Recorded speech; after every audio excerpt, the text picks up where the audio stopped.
पूर्णमुदच्यते पूर्णस्य पूर्णमादाय पूर्णमेवावशिष्यते। ओम शांति शांति शांति। नामापिते च मधुरम मधुरम स्वरूपम कर्मापिते च मधुरम मधुरा स्मृतिश्च।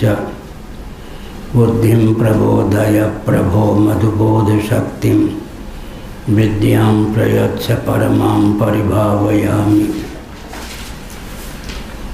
कोमलं कूजयन् वेणुं श्यामलोऽयं कुमारकः वेदवेद्यं परं ब्रह्म भासतां हृदये मम। कूजन्तं राम रामेति मधुरं मधुराक्षरम् आरुह्य कविता शाखां वन्दे वाल्मीकिकोकिलं। निगमकल्पतरोर्गलितं फलं शुकमुखादमृतद्रवसंयुतं पिबत भागवतं रसमालयं। मुहुरहो रसिका भुवि भावुकाः तृणादपि सुनीचेन तरोरपि सहिष्णुना अमानिना मानदेन कीर्तनीय सदा हरि। नारायण अखिल गुरो भगवन् नमस्ते शिवाय नमः शिवलिंगाय नमः। तन्मे मनः शिव संकल्पमस्तु सर्वे भवन्तु सुखिनः। 385। अच्छा देखते हैं। ननु क्षीराद्यपि दध्यादिभावेन परिणमानम् अपेक्षत एवं बाह्यं साधनं मोक्षणादिकं कथम उच्यते क्षीरवत् इति। बंद रखिए नारायण, बंद रखिए। श्री राम नारायण।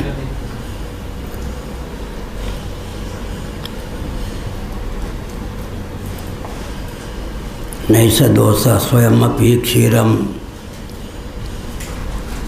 यांच यावतीं च परिणाम मात्रामनुभवति तावत्येव त्वरीयते तोष्ण्यादिना दधिभावाय जका।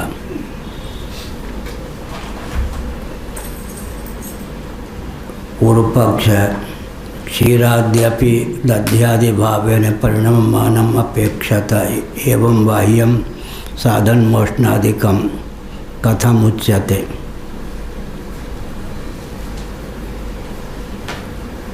दूध आदि भी दधि आदि से परिणत होने के लिए उष्णता आदि बाह्य साधनों की अपेक्षा रखते हैं।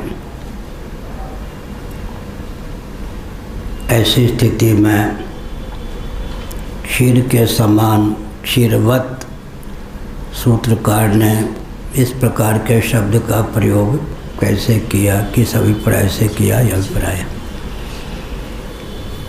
दूध में दही होने की क्षमता तो है, लेकिन अवान्तर का व्यापार भी अपेक्षित है।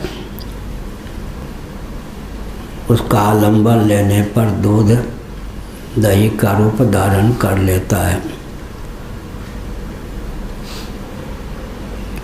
उष्णता इत्यादि की अपेक्षा है। इसका उत्तर दिया, सर्दी के दिनों में विशेषकर अगर दूध को गर्म करके उसमें जामन किंचित अम्ल का दही का उपयोग न करें तो अभी दूध दही के रूप में परिणत हो जाता है। मैथिली में कुमारी दही बोलते हैं। बिना जामन के योग के ही, अम्ल के योग के ही अपने आप में दूध दही बन जाए तो इस बात को यहाँ पर रखते हैं। स्वयमपि क्षीरम यांच यावतीं च परिणाम मात्राम अनुभवति तावतेव त्वर्यते तोष्णादिना दधिभावाय। वायु सामग्री की अपेक्षा होने पर भी आखिर दूध में दही बनने की क्षमता पहले से विद्यमान है, नहीं तो उन्हीं वायु सामग्रियों का उपयोग करके कोई जल को भी दही का रूप दे सकता। कारक व्यापार भी अपना महत्व रखते हैं, लेकिन जो वस्तु जिस रूप में जिस क्रम से जब परिणत होने में समर्थ है, उस वस्तु का उस क्रम से उन साधनों के माध्यम से वह रूप देना संभव है, अन्यथा नहीं। यह कहा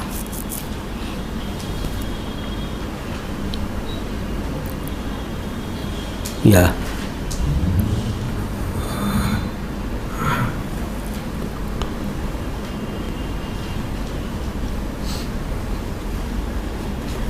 यही, हाँ, दधि भावशील यही हो ना। यदि च स्वयं दधि भावशीलता न स्यात् नैवोष्ण्यादिनापि बलात् दधि भावम आपद्येत। यदि दूध में स्वयं दधि होने की क्षमता न हो तो उष्णतादि के नैवोष्ण्यतादिनापि बलवत् दधि भावम आपद्येत। उष्णतादि की विद्यमानता हो फिर भी दूध दही का रूप धारण न करे, तब तो उष्णतादि का आलम्बन लेकर जल मिट्टी भी दही बन जाए। कारक व्यापार की क्षमता तो है, लेकिन किस वस्तु से किस कार्य की निष्पत्ति संभव है यह ज्ञान भी आवश्यक है। जिस वस्तु से जिस प्रकार के वस्तुअंतर की परिणाम की संभावना है, विशेषज्ञ उसी वस्तु का वर्णन करते हैं। दही बनाने के लिए पानी का वर्णन न करके दूध का ही चयन करते हैं, यह अभिप्राय। यदि च स्वयं दधि भावशीलता न स्यात्, अगर दूध में स्वयं ही दही होने की क्षमता न हो तो नैवोष्णादिनापि बलवत् दधि भावम आपद्येत। उष्णता इत्यादि अवान्तर हेतु विद्यमान रहे फिर भी वो दही का रूप दे नहीं सकते, अर्थात अंतर्निहित योग्यता के बल पर ही बाह्य अवान्तर हेतु किसी भी वस्तु को कार्यांतर के रूप में परिणत करने में समर्थ होते हैं, यह अभिप्राय।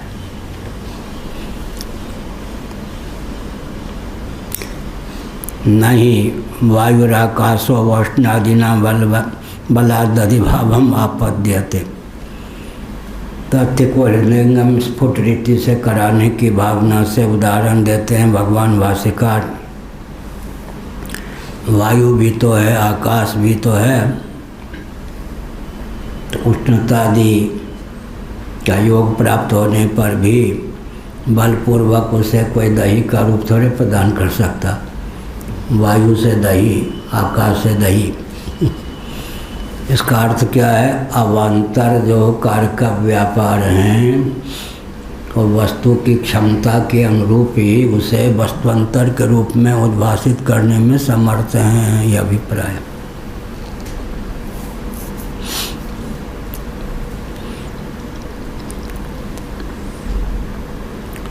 पिछले दिन हमने उदाहरण दिया, दूसरे प्रकार का उदाहरण है। जो भृंगी होती है उसे इस बात का परंपरा से ज्ञान होता है, इस तथ्य का कि किस कीट को डंक मारकर वह भृंगी का रूप दे सकती है। मेढक आदि को डंक मारने की जरूरत नहीं। जाति विशेष, कीट विशेष को ही डंक मार करके भृंगी लाद के ले आती है, बिल में बंद कर देती है, पाँव के द्वारा बिल को भर देती है मिट्टी से। लगभग आध घंटे तक चारों ओर गुनगुनाती रहती है। उसे ज्ञान हो जाता है कि छिद्र में नमी युक्त भूमि में छिद्र में जिस कीट को मैंने डंक मार करके बंद कर दिया था, अब वह कीट भृंगी हो गया होगा। पाँव का सहारा लेकर वह बिल छिद्र किए मिट्टी को हटा देता है। नवजात जो भृंगी होती है वो भी फिर परख के अनुसार जाति विशेष कीट को डंक मार करके भृंगी बनाने का काम प्रारंभ कर देती है। ये हमने गुफा में छिपकर देखा है। इसलिए किस वस्तु में किस कार्य के रूप में परिणत होने की क्षमता है, उस क्षमता का आकलन करके व्यक्ति अवान्तर हेतुओं का आलंबन लेता है। कार्य का व्यापार समान होने पर भी अगर किसी मूल वस्तु में कार्यांतर होने की क्षमता नहीं है, जिस प्रकार के कार्यांतर की क्षमता नहीं है, उस प्रकार के कार्यांतर का निष्पादन उन कार्य का व्यापारों के द्वारा संभव नहीं है। जैसे कि दूध को तो दही बनाया जा सकता है उष्णता आदि का आलंबन लेकर, लेकिन पानी को नहीं बनाया जा सकता उन्हीं उष्णता आदि साधनों का आलंबन लेकर। उदाहरण बहुत बढ़िया दिया, वायु, आकाश। अब वायु को उष्णता प्राप्त हो जाए तो उससे दही थोड़े बन जाए, या आकाश को उष्णता प्राप्त हो जाए तो उससे दही थोड़े बन जाए, या वह दही का रूप थोड़े धारण करे। ऐसा उदाहरण दिया कि व्यक्ति माने बिना न रह सके। यह हुआ नहीं वायुराकाशो वोष्ण्यादिना बलादधिभावम आपद्यते। उष्णता आदि के बिना, उष्णता चाहिए, जामन चाहिए, ये सब साधन सामग्रिया तस्य पूर्णता संपाद्यते। तब फिर साधन सामग्री की अपेक्षा क्यों, इसका कहते हैं अंतर्निहित योग्यता को विकसित अभिव्यक्त करने के लिए साधन सामग्री की अपेक्षा है। यह उपोद्बलक है। अंतर्निहित योग्यता जिस वस्तु में जिस कार्य के रूप में परिणत उल्लसित विलसित होने की क्षमता है, उस कार्य के रूप में उस वस्तु को उल्लसित विलसित परिणत करने के लिए परंपरा प्राप्त जो कार्य का व्यापार है उसका आलंबन लेना आवश्यक है। यह साधन सामग्रिया च तस्य पूर्णता संपाद्यते। साधन सामग्री के द्वारा उसकी पूर्णता का संपादन होता है। प्यार्थ परिपूर्ण शक्तिकम तो ब्रह्म। लेकिन दूध में दही होने की क्षमता है, मेढक होने की क्षमता तो नहीं है। इसी प्रकार से अन्य वृक्ष होने की क्षमता तो नहीं है। तो यहाँ कहा कि परिपूर्ण शक्ति कम तो ब्रह्म। ब्रह्म जो है परिपूर्ण शक्ति का माने ब्रह्म की शक्ति ऐसी है कि ब्रह्म में सर्वभवन या बहुभवन का जो बल और वेग है उसको अभिव्यक्त करने में समर्थ। ब्रह्म परिपूर्ण शक्ति का है। इसका अर्थ ब्रह्म की शक्ति ब्रह्म की योग्यता के अनुरूप उसे सर्वरूपों में व्यक्त करने में समर्थ है। दूध इत्यादि निश्चित परिणाम को ही उत्पन्न करने में समर्थ हैं, या स्वयं को निश्चित वस्तुओं के रूप में ही व्यक्त करने में समर्थ हैं। दही बन जाए, फिर क्या बन जाए? दही के बाद कभी चखा हो तो बताओ। हैं? अच्छा ठीक। और मट्ठा, अच्छा मट्ठा लगा न, मक्खन नहीं, बाद में मक्खन। हाँ, बाद में मक्खन। अब मक्खन के बाद में घी, घी के बाद में पता नहीं, मंड। घृत सार सर्वस्व क्या होता है? मंड। अलग से नहीं निकालते, लेकिन 1 किलो घी ले लो कढ़ाई में डाल दो, आग प्रज्वलित कर दो नीचे से। पहली बार जो 5, 7, 10 पूरियाँ छानेंगे उसमें घी का सार आ जाएगा अधिक। दूसरी बार जो छानेंगे उतने स्वादिष्ट पूरी नहीं होगी। तीसरी बार उतनी स्वादिष्ट नहीं होगी। इसलिए राजाओं के यहाँ मैथिली में बोलते घानी, प्रथम बार में जो पूरियाँ निकलती थी वो राजा रानी के लिए, दूसरी बार में जो पूरियाँ निकलती थी मंत्री के लिए, तीसरी बार में पूरियाँ निकलती थी मंत्री के नीचे के लिए, चौथी बार में ये पूरियाँ निकलती थी कार्यकर्ताओं के लिए। कोई नया मैनेजर हुआ दरभंगा नरेश का, राजा के नाम लिखा था, 1 मन आटा चावल, ये वो राजा है क्या? आश्चर्यचकित हो गया। कर्मचारी मंत्री आदि का नाम, राजा के नाम, प्रतिदिन भोजन में 1 मन। उसने कहा इतना खाता है राजा? तो कहा जितने मंत्री कार्यकर्ता हैं उनका नाम नहीं लिखा जाता, राजा का नाम ही लिखा जाता है। राजा के नाम पर 1 मन पूरी बने, ठीक, बढ़िया।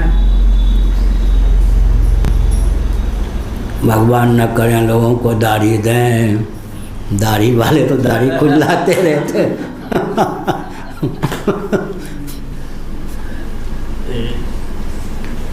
हो गया।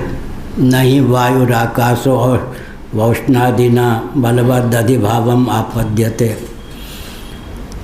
बलादधिभावम आपद्यते। वायु भी है, आकाश भी है, लेकिन औष्णादिना गर्मी इत्यादि जिन अवान्तर हेतुओं से दूध को दही का रूप दिया जा सकता है, उन अवान्तर हेतुओं की विद्यमानता होने पर भी वायु को दही का रूप नहीं दिया जा सकता, आकाश को दही का रूप नहीं दिया जा सकता।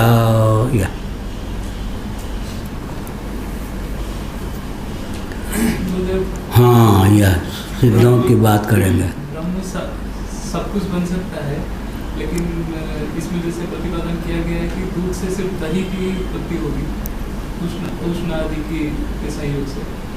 तो वैसे अपने जीवन में वो कैसे दही बनना चाहते क्या? क्या बनना चाहते?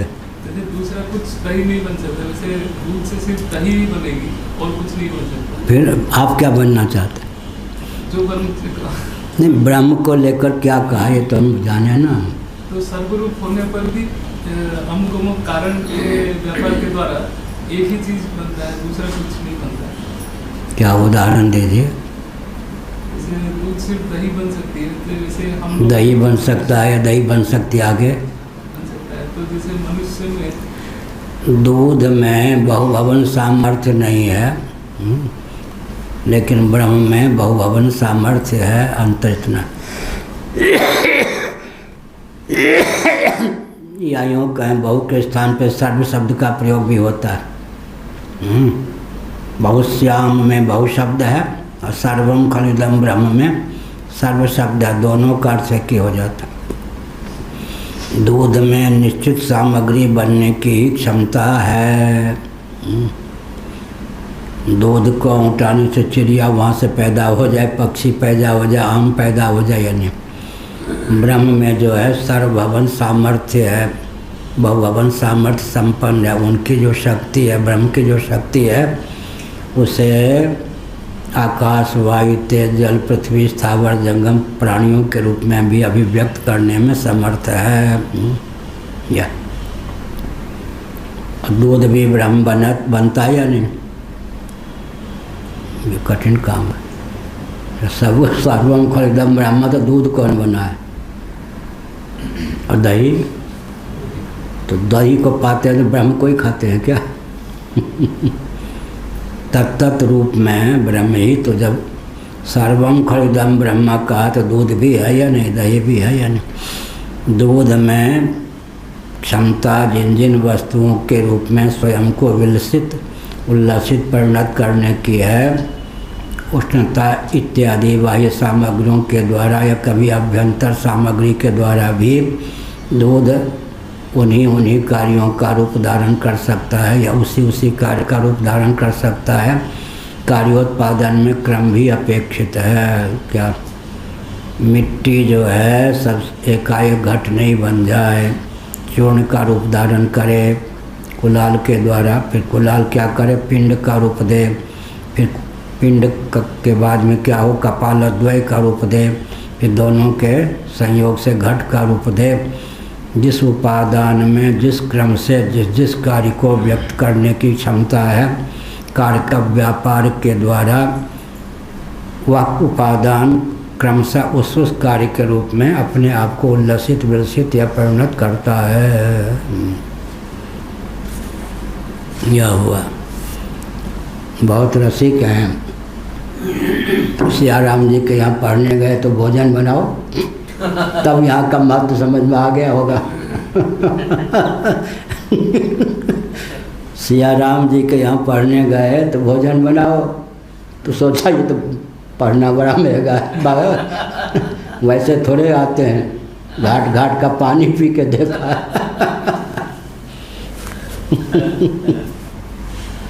क्या नहीं मिस वाले क्या कहते थे, एक क्षण में ऐसा ज्ञान दूंगा मुक्त हो जाओगे। वो क्षण जीवन में किसी का कभी आता नहीं था, और 5-5 घंटे फावड़ा चलवाते थे रोज, और भोजन कभी नहीं पूछते थे। लुटेरे लोग खूब खाते थे, ईमानदार व्यक्ति गल के मरने की स्थिति में हो जाते थे। क्या वहाँ भीड़ भी लगती बहुत। क्या ऐसी जगह भीड़ भी बहुत लगती। चलो सियाराम जी के यहाँ गए थे जो अपने पास आते थे महंत हो गए हैं, वहाँ ये गए लेने के लिए 90 न्याय। बोले 90 न्याय क्या, पहले भोजन बना कर दो।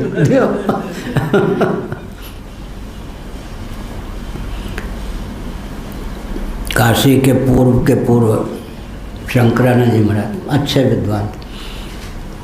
कोई पढ़ने जाता 15 मिनट पढ़ाते, बाकी 45 मिनट का फाँकते थे। शंकरानंद जी क्या विद्वान तो थे, लेकिन और मंच पे माइक दे दिया जाए, स्वामी जी के रिश्तेदार थे ना अखंडानंद जी महाराज, स्वामी जी ने उत्तराधिकारी बनाना चाहा। अब मंच का वक्ता जो है स्वामी जी के पास कैसे बोल सकता था। स्वामी जी ने लिहाज में कहा कि काशी के आचार्य हैं तो हम बाद में नहीं बोलें, पहले बोलें। अब वो चुटकुला सुनाने लगे, इधर उधर हंसाने लगे। लोग कहें महाराज ये यहाँ के श्रोता बहुत प्रबुद्ध हैं, कोई आपको पसंद नहीं कर रहा है, पसीना पसीना हो गए। क्या जनता को रिझाने वाला, प्रवचन करने वाला हमको पकड़, हम शंकराचार्य नहीं थे प्रयाग में, और 7 दिन तक मंच पे डर के मारे आए ही नहीं। बाद में हमको बोलने देते तो शंकराचार्य के जो सिद्ध होते, पहले बोलने दें तो उसके बाद बोलेंगे कि हाँफने लगे। एक हमारे गुरु भाई MA LLB और क्या होते पहले होता था IS और शास्त्री। अब मुझको माइक पकड़ा दिया, मैं शंकराचार्य, ये छोटा मेरा खोटा गुरु भाई इतना कठिन विषय काल्पनिक की बात उठा दिया, अब मेरा प्रवचन जम नहीं रहा, बड़ा खोटा है ये। इधर उधर की बात हाके बिना पढ़ाना, प्रवचन कर लेना, और जनता वो के भगे भी नहीं। भगवान स्वभाव ही है, नहीं तो यहाँ कौन सा इनको रोटी बनाने के लिए प्रेरणा देता है। यहाँ भी तो एकदम निश्चिंत है, दिन कहाँ रुकते हैं। उड़न खटोला, घाट घाट का पानी पिया, मौजी महात्मा। नारायण क्या हुआ तो बलादधिभावम आपद्येत नहीं वायुराकाशो वोष्णादिना बलादधिभावम आपद्यते।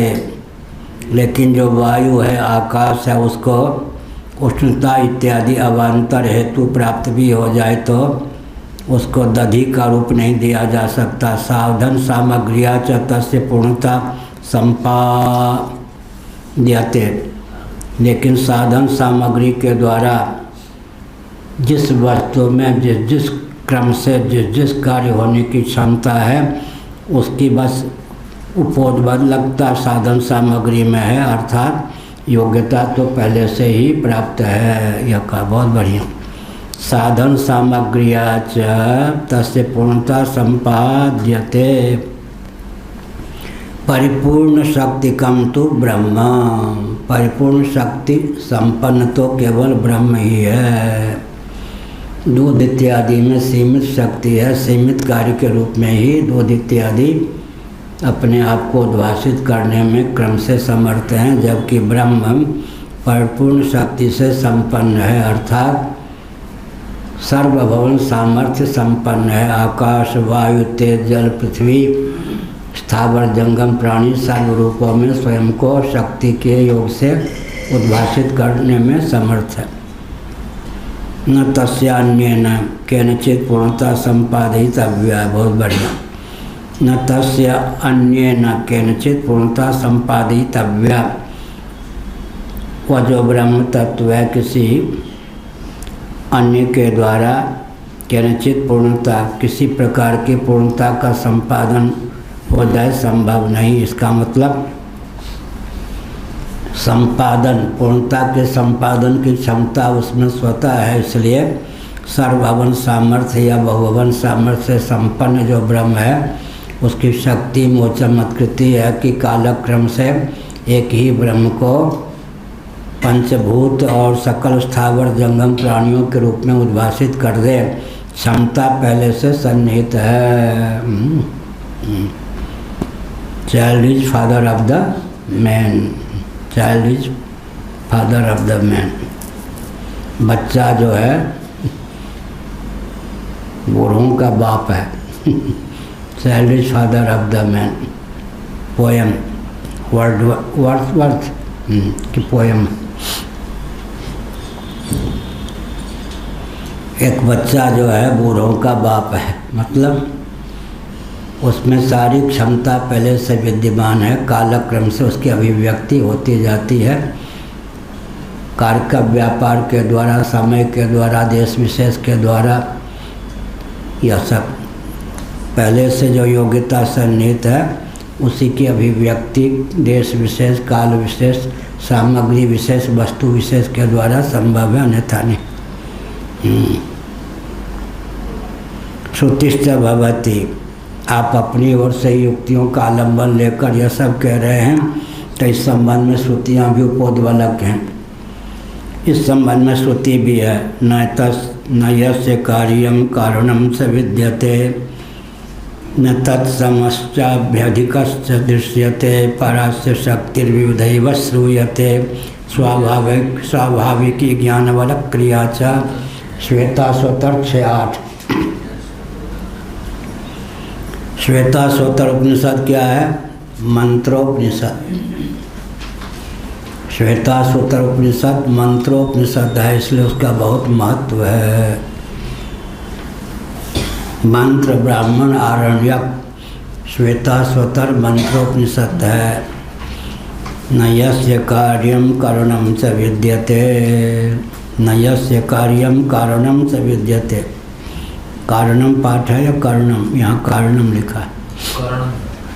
हाँ, आप में करण है तो ठीक है। ये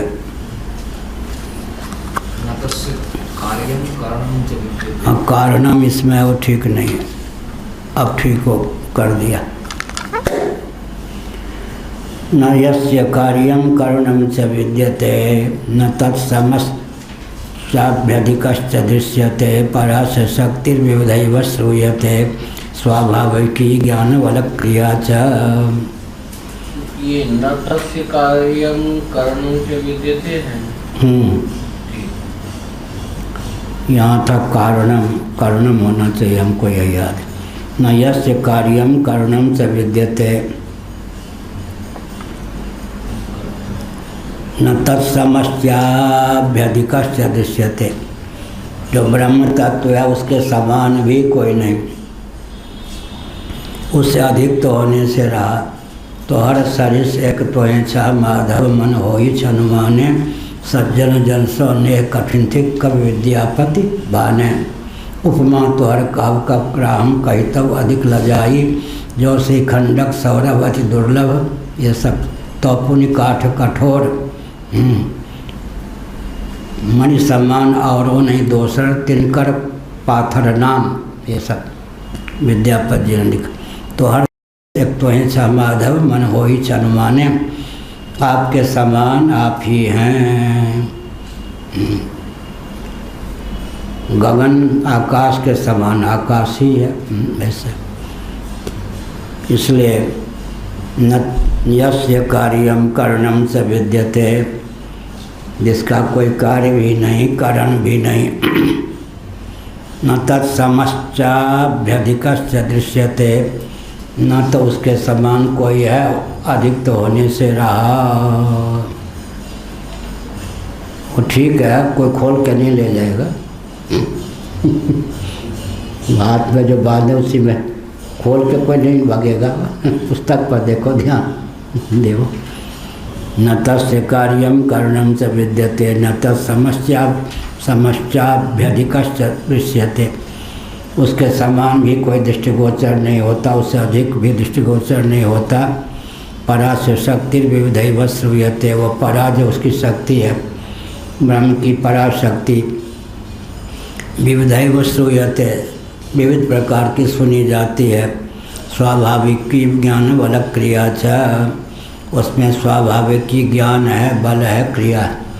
जानाति इच्छति करोति, जानाति के लिए ज्ञान, इच्छति के लिए बल, करोति के लिए क्रिया। ज्ञान शक्ति, इच्छा शक्ति, क्रिया शक्ति से स्वाभाविक रूप से वह संपन्न है। परास्य शक्ति विविधैव श्रूयते, शक्ति में विविधता क्या है? माने ज्ञानात्मिका शक्ति है, इच्छात्मिका शक्ति है, क्रियात्मिका शक्ति है। इति यह मंत्रोपनिषद है 6-8।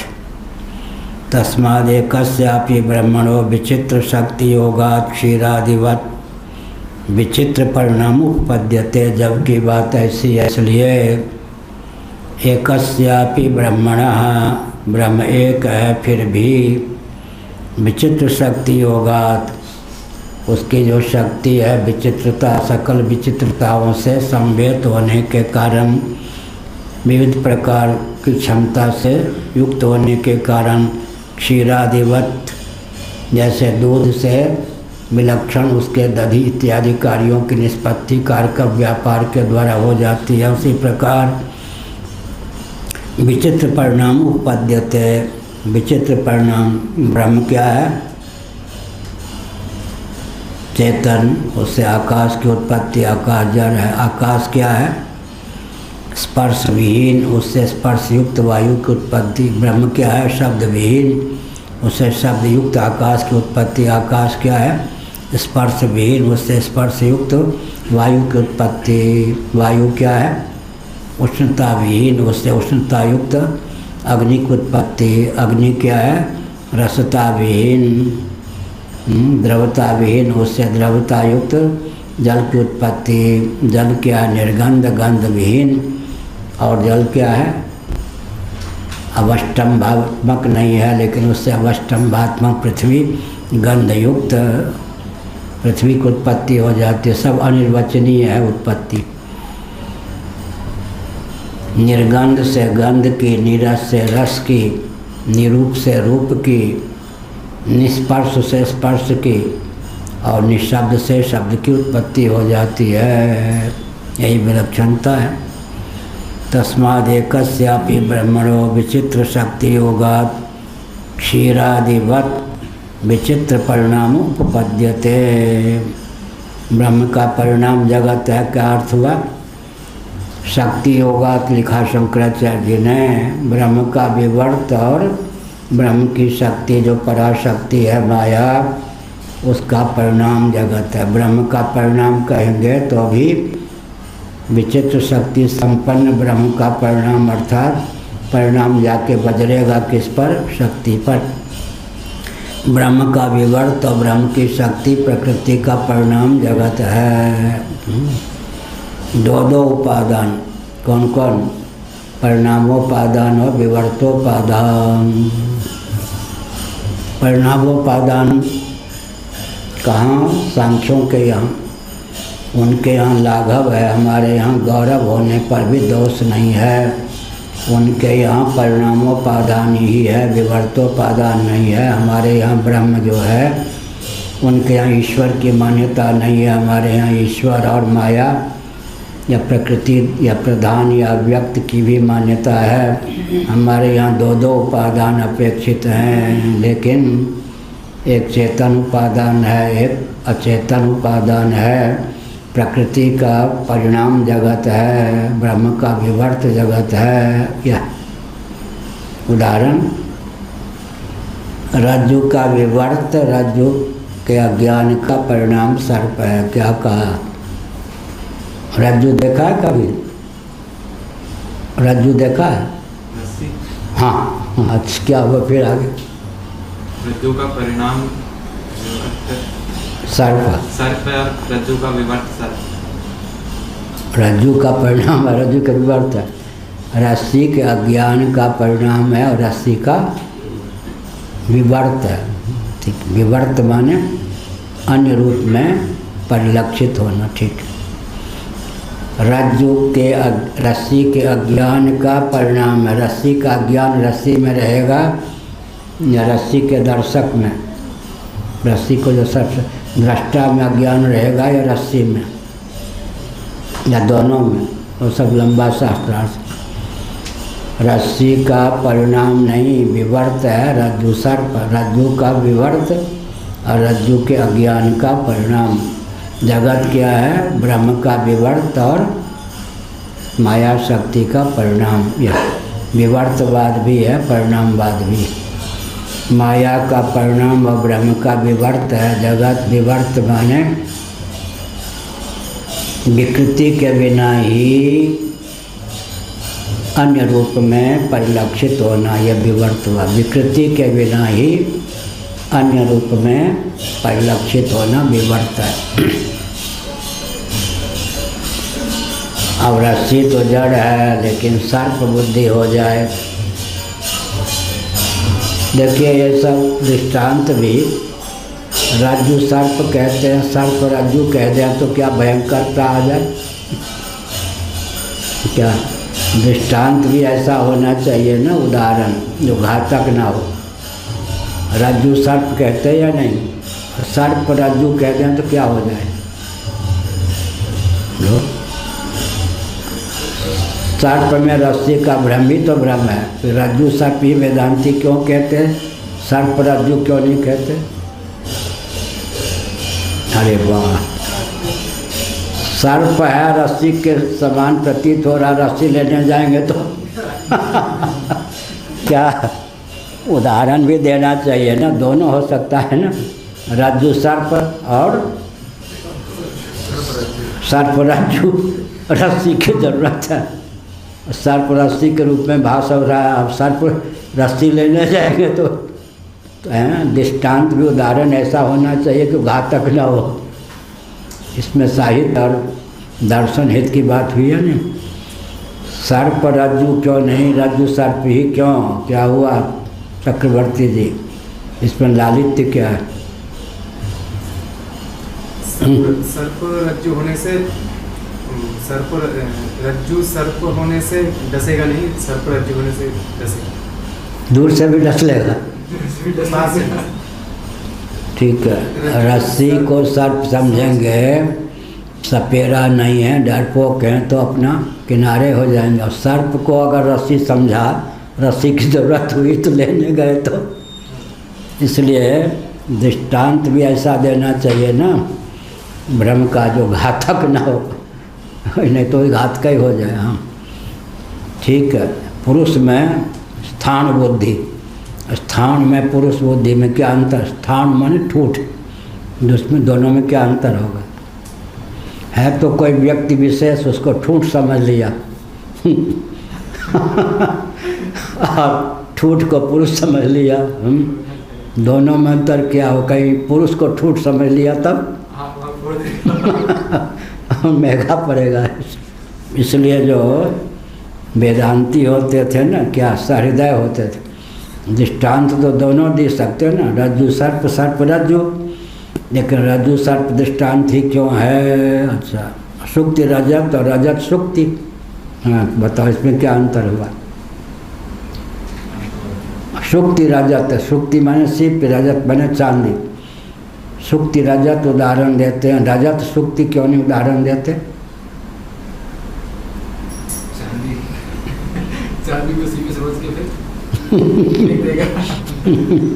ठीक। से निकाल के बाहर। इसलिए वेदांती होने पर भी, दार्शनिक होने पर भी दृष्टांत ऐसा देना चाहिए जो घातक न हो। न यस्य कार्यम न यस्य तस्य है, न तस्य कार्यम कर्णम से विद्यते। इसमें क्या लिखा? इसमें करणम लिखा है, तस्य या यस्य। हाँ ये भी गलत है। पहली बार आपसे जब उसको पढ़े थे तो यस है, लेकिन बाद में तो तस्य ही पढ़े। और तो हमको जो याद है इसमें तो लिखा है यस्य, तस्य होना चाहिए। जो इसमें लिखा है वो यस्य है। न तस्य कार्यम करणम च विद्यते, कारणम को कर्णम, न तस्य कार्यम करणम च विद्यते, न उसका कोई कार्य है न करण।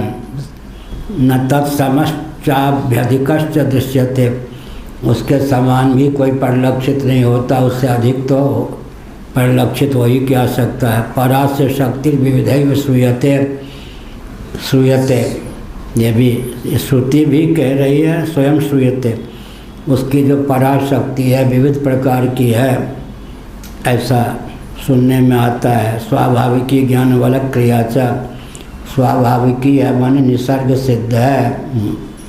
वो कैसे है? ज्ञान बल और क्रिया, बल के स्थान पर बल का अर्थ क्या कर लेंगे? इच्छा। ज्ञान शक्ति, इच्छा शक्ति, क्रिया शक्ति संपन्न है। हमारे जीवन में ज्ञान शक्ति किसको लेकर? विज्ञानमय कोष को लेकर। इच्छा शक्ति किसको लेकर? मनोमय कोष को लेकर। क्रिया शक्ति किसको लेकर? प्राणमय कोष को लेकर। हम आप भी तीनों शक्तियों से युक्त हैं। अपने जीवन का उदाहरण क्यों दिया? तो भगवान के संबंध में जो बात कही गई जम जाए कि हमारे जीवन में भी तो है यह। जानाति इच्छति करोति, कर्म के बोल में इच्छा, इच्छा के बोल में ज्ञान। हमको आपको क्या प्राप्त है? ज्ञान शक्ति के स्थान पर विज्ञानमय कोष, इच्छा शक्ति के नाम पर मनोमय कोष, प्राण शक्ति के नाम पर प्राणमय कोष, क्रिया शक्ति के नाम पर प्राणमय कोष।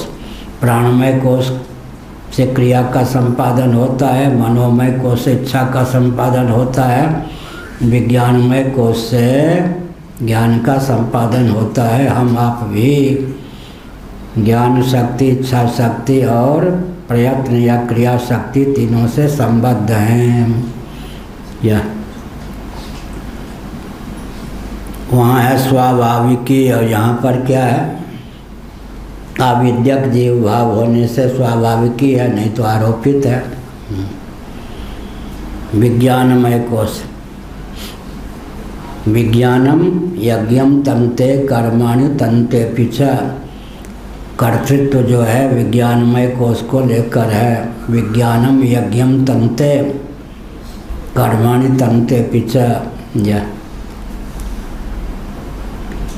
भगवान का तप क्या है? यस्य ज्ञानमयम तपः।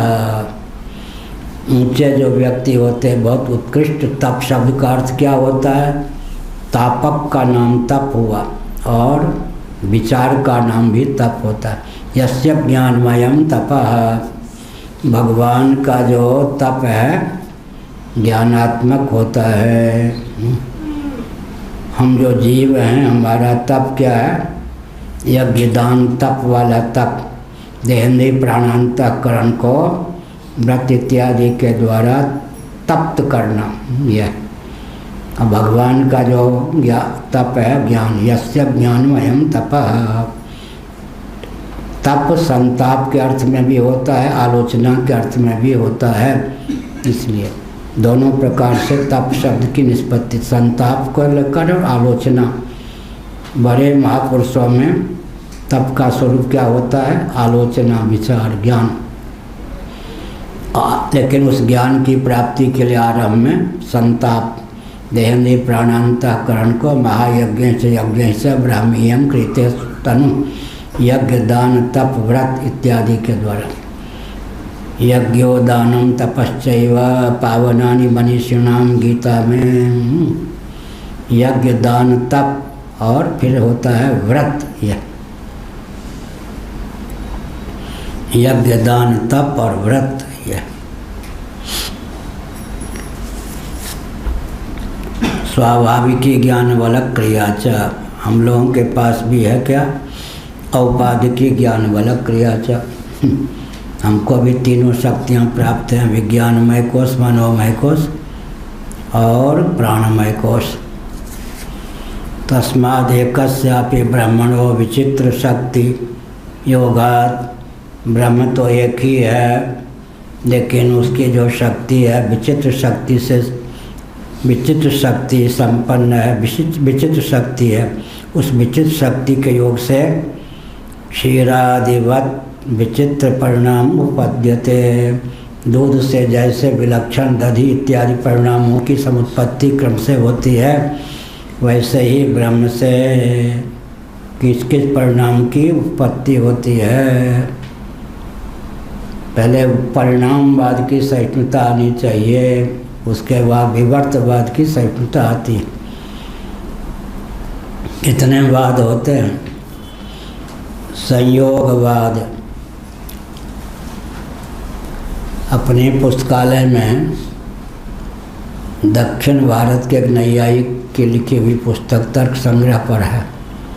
2 पुस्तक है मेरे पास। दक्षिण वाले किसी को देते नहीं हैं। श्रृंगेरी के शंकराचार्य आदि भी सिरहाने के पास गुप्त रखते हैं, किसी को पुस्तक देते नहीं। न्याय की पुस्तक है लेकिन बहुत उपयोगी। उधर भी अब प्रकाशन है या नहीं, पहले वो किसी को देते नहीं थे, लेकिन हमको हाथ लग गई पुस्तक। पहले बहुत अध्ययन किया उसका, कई पुस्तकालय में है। 2 प्रकार की है वहाँ, तो उसमें लिखा है क्या हमने चुराई है नहीं, हमको गोपाल कृष्ण मूर्ति थे ना, उनके बेटे से कहा, वो भी नहीं दे रहे थे। हाँ, उनके बेटे से कहा तो उसने, हाँ बेटा भी विचित्र ही थे, तो उसने क्या ऐसे ही खंडन खंड खाद्य के लेखक जो थे वो कौन मंत्र होता है उसके जानकार, जिह्वा पर भी वो लिख दे तो व्यक्ति सर्वज्ञ हो जाता है। वो मंत्र फिर वो धीरे धीरे दक्षिण भारत में चला गया। खंडन खंड खाद में लिखा है, नाम बोल रहा हूँ मंत्र का, नाम होता है कोई, वो मंत्र भी हमको मालूम है। अपन तो हम तो आलसी हैं, 10 बार भी नहीं जपते। आज बहुत सा वर्षों के बाद याद आए, आलसी है मैंने अपनी दुनिया में रमे रहते। बातों के बारे में बोल रहे थे, कितने प्रकार के बाद है? बाद, संयोग, परिणाम, आरंभ, परिणाम, विवर्त, संयोगवाद, आरंभवाद। संयोगवाद बौद्ध आदि प्रस्थान में, आरंभवाद वैशेषिकों के यहाँ, संयोगवाद, आरंभवाद, परिणामवाद सांख्यों के यहाँ, विवर्तवाद वेदांतियों के यहाँ। संयोग, आरंभ, परिणाम, विवर्त इतने प्रकार के वाद होते हैं। बौद्धादि प्रस्थान में संयोगवाद होता है। और वैशेषिक न्याय में क्या होता है, आरंभवाद होता है। सांख्यों के यहाँ परिणामवाद होता है और वेदांतियों के यहाँ क्या होता है, विवर्तवाद। विवर्तवाद, आरंभवाद, परिणामवाद, विवर्तवाद, परिणामवाद, आरंभवाद, संयोगवाद, इतने वाद का वर्णन है उस ग्रंथ। आरंभ में ही अंतर्भाव कर लेंगे। किसका? जैनों ने जो पूगलवाद को माना उसको आरंभवाद में ही है?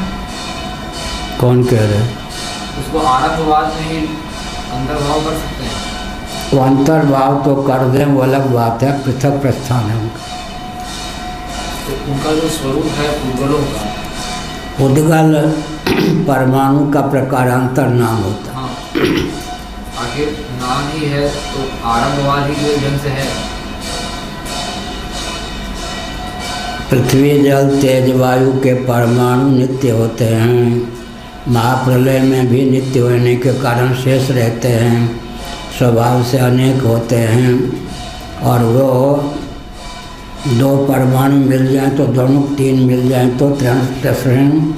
उसके बाद क्या होता है, कार्य की अपेक्षा कारण व्यापक बनता जाता है। महापृथ्वी की रचना हो गई पृथ्वी के परमाणुओं से, और वहाँ क्या होता है, व्यापक से परिच्छिन्न की उत्पत्ति होती जाती है। उद्गलवाद में नहीं, सांख्यों के यहाँ वेदांत। अव्यक्त की अपेक्षा महत या हम का क्षेत्र, महत का क्षेत्रफल कम होगा, उसकी अपेक्षा हम का क्षेत्रफल कम होगा, उसकी अपेक्षा आकाश का क्षेत्रफल कम होगा, उसकी अपेक्षा वायु का, ये विभु से की न्यूनता की अभिव्यक्ति हो जाती।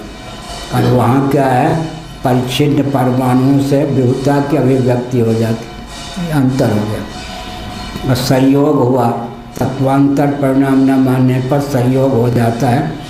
जैसे चार छोटे छोटे कण को मिला दें तो विस्तृत हो गए नहीं, संयोग। 25 कण को यों कर दें तो, जैसे एक एक धागा मिलाते जाएं तो महावस्त्र का निर्माण हो जाता है, ऐसे संयोगवाद। फिर क्या होता है, आरंभवाद। आरंभवाद में नवीन द्रव्य का आरंभक हो गया। संयोगवाद में संयोग से ही द्रव्यांतर की प्रतीति हो गई, वास्तव में कोई नया द्रव्य उत्पन्न नहीं हुआ। संयोगवाद, फिर आरंभवाद, फिर परिणामवाद। या परिणामवाद के बाद में परिणामवाद, ब्रह्म का परिणाम ही जगत को सिद्ध करना बड़ा कठिन है। परिणामवाद, फिर ब्रह्म का विवर्तवाद, इसीलिए यहाँ परिणाम कहा। परिणाम की सहिष्णुता आ जाए तब विवर्त की सहिष्णुता आ सकती है। पहले तो ब्रह्म का परिणाम जगत है, यह समझने में ही सारे सिर की खुजली मिट जाए या बाल बाल झड़ जाए। उसके बाद विवर्तवाद की सहिष्णुता आती है। संयोगवाद में जो संयोग होगा किन मूलक होगा? अभी दो मूलियों का संयोग होगा, किन मूलक हुआ यह संयोग? आयास मूलक हुआ है या निरायास मूलक हुआ? और संयोगवाद, संयोग शब्द का प्रयोग अगर वेदांत पे हो गया तो क्या लेंगे? यावत संजायते किंचित सत्वम स्थावर जंगमम क्षेत्र क्षेत्र के संयोगा तद्विधि वर्तर्षवा। अब क्षेत्र क्षेत्र का संयोग क्या होगा? भगवान ने कहा या नहीं, यावत संजायते किंचित सत्वम स्थावर जंगमम क्षेत्र क्षेत्र के संयोगा तद्विधि वर्तर्षवा। क्षेत्र क्षेत्र का संयोग, क्षेत्र का पर्यवसान कहाँ होगा? प्रकृति में क्षेत्र का पर्यवसान कहाँ होगा? पुरुष में अनादि क्षेत्र प्रकृति पुरुषं चैव विद्यनादि भावपि। प्रकृति भी निरवयव, पुरुष भी निरवयव, दोनों विभु। दोनों का संयोग क्या होगा? संयोग नहीं होगा तो आगे का सब आध्यासिक संयोग। क्या वास्तव में संयोग प्रकृति पुरुष का क्या होगा? विभु विभु का संयोग नहीं होता। और निरवयव सावयव का संयोग नहीं होता, निरवयव निरवयव का संयोग नहीं होता, सावयव सावयव का ही संयोग होता है। प्रकृति भी निरवयव, पुरुष भी निरवयव, दोनों विभु। फिर दोनों का संयोग कैसे होगा? और प्रकृति पुरुष का संयोग नहीं होगा तो सृष्टि की उत्पत्ति कैसे होगी? इसलिए हे राम जी, हुआ हुआ आया कुछ नहीं, आध्यात्मिक संयोग है। हो गया। श्रीमद् जगत गुरु शंकराचार्य भगवान की जय हो, धर्म की जय हो।